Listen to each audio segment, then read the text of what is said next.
Hi, everyone. Today, we want to touch on how COVID sabotaged timing the market.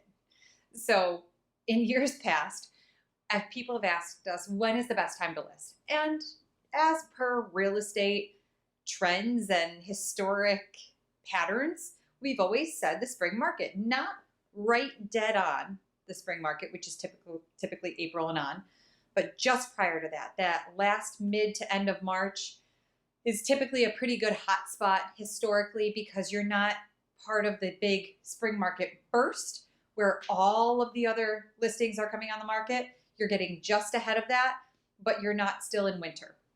So we've typically said, the spring market is generally right in that mid-March, April time.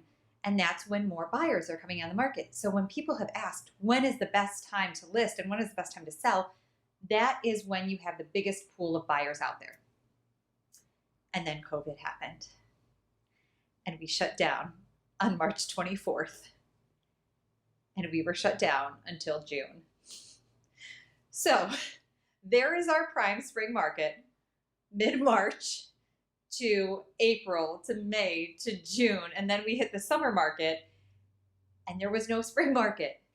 So what happened, and we projected that it would likely happen. We didn't know what it would look like necessarily. Nobody really did. But we thought because there was a delay, one, nobody had any idea what was going to happen when we opened back up.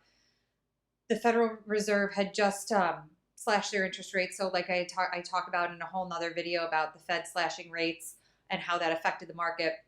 It stimulated a ton of people to go out and buy with the stimulus money they'd gotten, some savings they had, some federal aid they were getting. So there were a lot of factors, but it led to a massive influx of buyers in the market.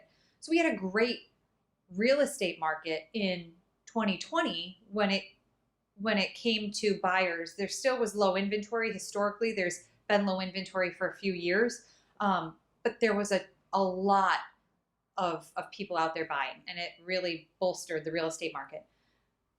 And that's lasted through October, November, December, where it traditionally starts slowing down. And we've chalked it up to slightly, we had a delayed spring market, so it's extending more on the back end. We're seeing an extension on the back end, like we would have seen in the beginning had we had our normal market.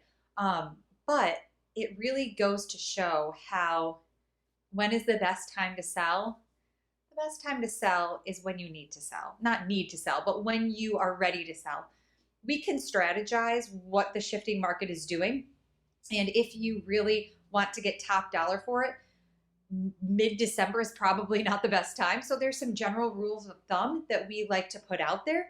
But generally speaking, the spring market, the winter market, the summer market, it's all really shifted because of what happened in 2020.